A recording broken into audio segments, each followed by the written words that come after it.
लड़के से मिलने आई लड़की उसके बाकी दोस्तों की भाभी हो जाती है। भाभी बनाने की गति शायद प्रकाश और ध्वनि की गति से भी तेज होती है। शाम को बिट्टी की आंख खुली तो सारे लड़के कॉलेज से वापस आ चुके थे। वो जब बाहर हॉल में आई तो वातावरण भाभीमय हो चुका था। 4 में से एक समीर था, एक सत्या जिसे वो पहचानने लगी थी। उसे बाकी दोनों के नाम याद नहीं हुए तो उन्हें भैया बोलना सेफ लगा। लड़कों के साथ अब तक उसे अजीब नहीं लगता था, लेकिन ये पहला मौका था जब बाथरूम तक जाने में उसे झिझक हो रही थी। उसने अपने बिट्टी स्वरूप को बैकपैक में बंद रखा था।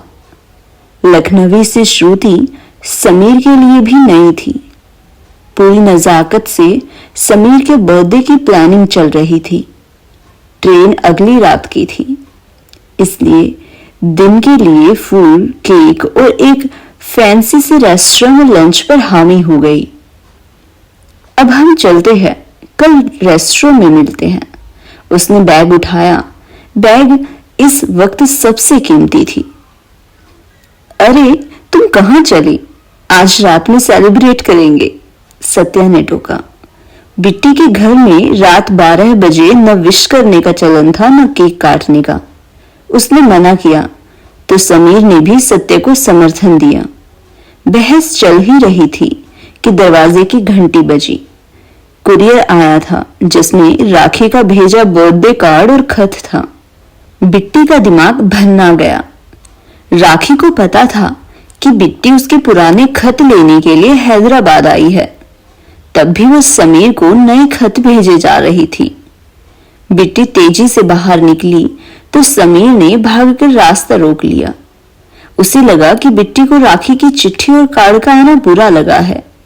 बिट्टी रुको प्लीज, कसम से मेरा राखी से कोई चक्कर नहीं चल रहा है। उसकी दीवानगी उसका अपना पागलपन है। मुझे क्यों बता रहे हो? तुम्हारी जिंदगी है, जैसे चाहो जियो, लेकिन कोशिश करना कि तुम्हारी गफलतों में किसी की जिंदगी बर्बाद ना हो, न सुंभुल की न राखी की। और ये जो नई पुरानी और भी सहेलियां है, ये भी इंसान है। किसी को दुख पहुंचाकर तुम कैसे खुश रहोगे समीर? सबको पता है मैं अपनी मम्मी की मर्जी से शादी करूंगा। मैंने किसी को कोई झूठी उम्मीद नहीं दी है, किसी को अंधेरे में नहीं रखा, उसने तड़ाक से बोला। इतनी धूर्तता?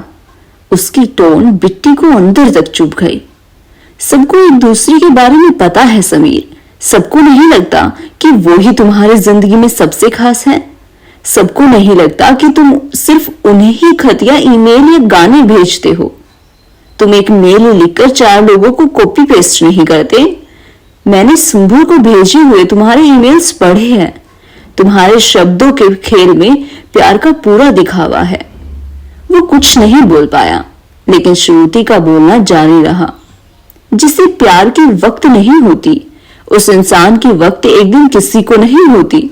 तुम्हारे बोए कांटे चुभेंगे जरूर तुम्हें। श्रुति ने कैंट का ऑटो ले लिया।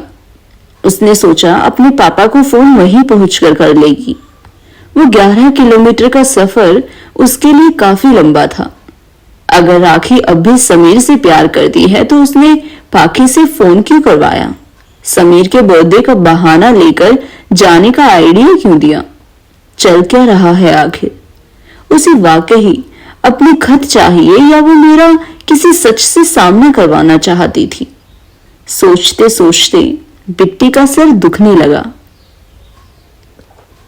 भैया कहीं पीसीओ दिखी तो रोकना। ऑटो वाले को बहुत कम हिंदी समझ आती थी।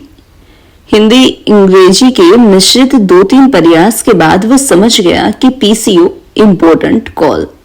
कभी कभी लगता है भारत में रहने के लिए केवल हिंदी अंग्रेजी आना ही काफी नहीं है, एक आध भाषा और सीखनी चाहिए। ऑटो रुका तो पहली कॉल उसने अपने पापा को की और एड्रेस लिया। दूसरी कॉल मुझे की और सब बताया कि राखी के खत और कार्ड अब भी पहुंच रहे हैं। तो इतना रिस्क लेकर झूठ बोलकर उसे वहां क्यों भेजा? मैं खुद ही चकित थी। मुझे भी तब तक नहीं पता था कि राखी ने ऐसा कुछ किया हो। हमने बिट्टी से माफी मांगी। हमें लगा जब राखी ने खुद शादी के लिए हाँ की है तो इनका पागलपन खत्म हो गया होगा। खतों और तस्वीरों से खतरा होने का डर भी इन्होंने खुद ही फैलाया था। हमें समझ नहीं आया तो बिट्टी से मदद मांगी। बाद में हमारे पापा ने राखी को मस्जिद से आते पकड़ा था। उर्दू लिखना पढ़ना सीख रही थी। वहां पता किया तो ये सब महीनों से चल रहा था। पता नहीं क्या चाहती थी। जिनसे शादी तय है उनसे भी फोन पर घंटों बतिया रही थी। हमने बिट्टी से वापस आने को कहा क्योंकि हमें पता था राखी पर भरोसा करके हमने गलती की और उसे भी परेशान किया। बिट्टी ने ऑटो वाले को पता दिया और पहुंचने को कहा। उसके दिमाग के घोड़े ऑटो से तेज दौड़ रहे थे। उसे पता था कि मैं उससे कभी झूठ नहीं बोलती। मुझे तो खुद ही धक्का लगा था राखी की हरकत से। लेकिन सवाल वही था, ये क्यों किया गया? राखी समझदार थी पर शातिर नहीं थी। वो ऐसा क्यों करेगी? शायद वो परिवार के दबाव से शादी कर रही हो। लेकिन दिल पर किसका जोर है? शायद समीर को विश करने से खुद को रोक ना पाई हो। बिट्टी हमेशा ही ओवर थिंकिंग के मकड़जाल से बचती रही है। उसका ऑटो रुक गया। माँ, तुम्हारी डेस्टिनेशन माँ। वो ऑटो को पैसे दे ही रही थी कि पीछे से मोटरसाइकिल आकर रुकी। सत्या था। बॉस, तुम गलत समझ रही हो। Sameer loves you. सत्या, मैं उसे बचपन से जानती हूँ। He loved the feeling of believing in love. वो मुझे प्यार न करता था न करता है। उसने कभी भी अपने मुंह से ऐसा नहीं बोला। ट्रस्ट मी, मुझे लड़कियों के कॉल्स और लेटर्स से फर्क नहीं पड़ता क्योंकि मुझे उससे प्यार नहीं है। मुझे उसके झूठ से, उसके नाटक पर गुस्सा आता है। यार पता नहीं, हम सिर्फ तुम्हें ही नाम से जानते हैं। मुझे समझ नहीं आ रहा कि क्या बोलूं। तुम इतनी दूर से आई हो, उसके लिए तो रुक जाओ ना। कल शाम की ट्रेन है। मन किया तो रेस्टोरेंट आ जाएंगे। तुमसे मिलकर अच्छा लगा सत्या। वो रात को अपने पापा के दोस्त के घर रुकी और सुबह नाश्ता करके करीब 10 बजे ही बैकपैक लेकर निकल गई। उसने सोचा घूम घाम कर ट्रेन पकड़ लेंगे। अकेले ही शहर देखा, चार मीनार, गोलकुंडा फोर्ट और सड़क से चुटर पुटर खरीदारी भी की। हैदराबाद में मोती का सामान बहुत मिलता है और उसे पसंद भी है। शाम को जब वो स्टेशन पहुंची तो सत्या और समीर दोनों वहीं प्लेटफॉर्म पर मिले। कमबख्त कैंट भी आ गए थे उसे लेने। सुनते ही बिट्टी फट पड़ी। पागल हो, वहां क्यों गए? पापा के दोस्त है, क्या सोचेंगे वो लोग?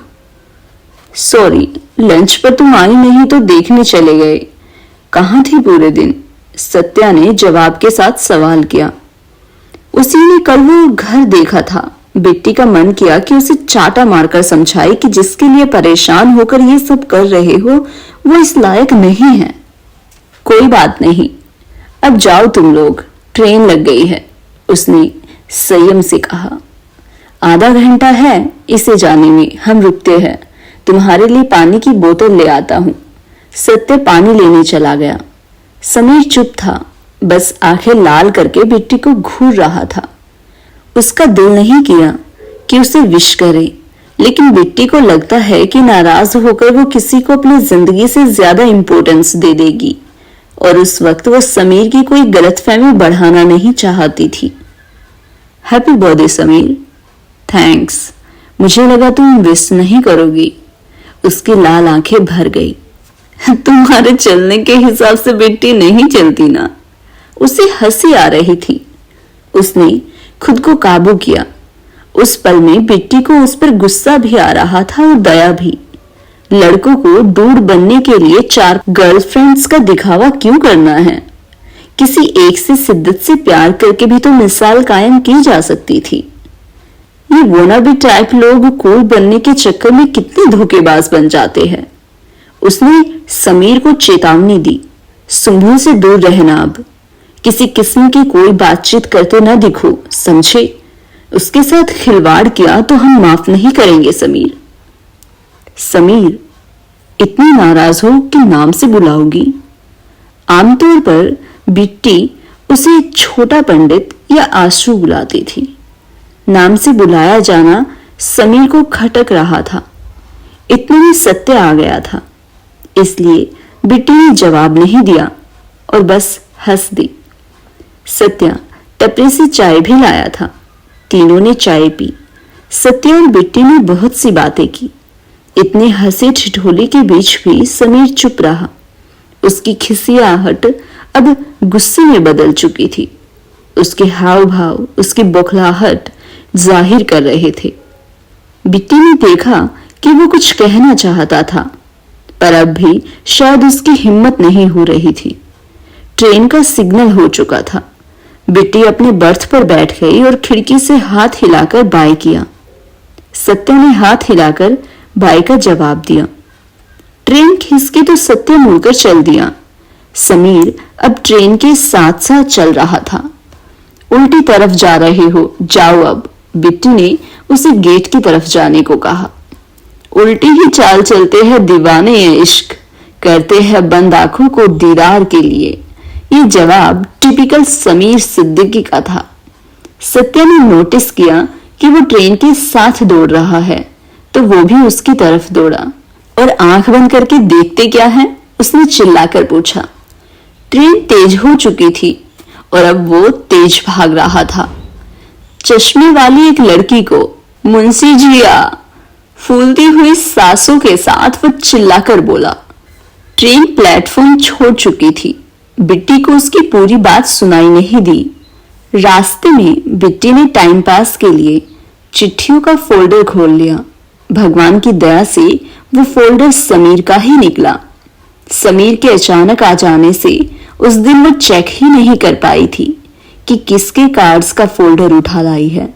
खैर, उसमें राखी, अरीबा, सदफ, भक्ति, नीलू, सादिया, नूर जैसे नामों से चिट्ठियां और कार्ड थे। 2 डायरी भी थी। बिट्टी का पूरा रास्ता अच्छा कटा। उसने खत पढ़े तो ये पक्का हो गया कि उसका और मेरा अंदाजा सही था। समीर सबसे एक जैसी बातचीत कर रहा था। सबको एक जैसी गजलें और कविताएं सुनाई जा रही थी। एक जैसी घटनाएं बताई जा रही थी, इसलिए जवाब भी मिलते जुलते से थे। एक डायरी उर्दू में लिखी थी, वो उसे समझ नहीं आई। दूसरी रोमन में लिखी हिंदी में थी। इतनी कहालियत कौन करता है? बिट्टी को उसे देखकर ही ऊब हो रही थी। आप सुन रहे थे विनीता अस्थाना जी की किताब दरकते दायरे से उपन्यास का एक छोटा सा भाग। अगर कहानी अच्छी लगी तो वीडियो को लाइक और शेयर जरूर कीजिएगा और कमेंट में जरूर बताइएगा कि आपको कहानी कैसी लगी। Thanks for watching.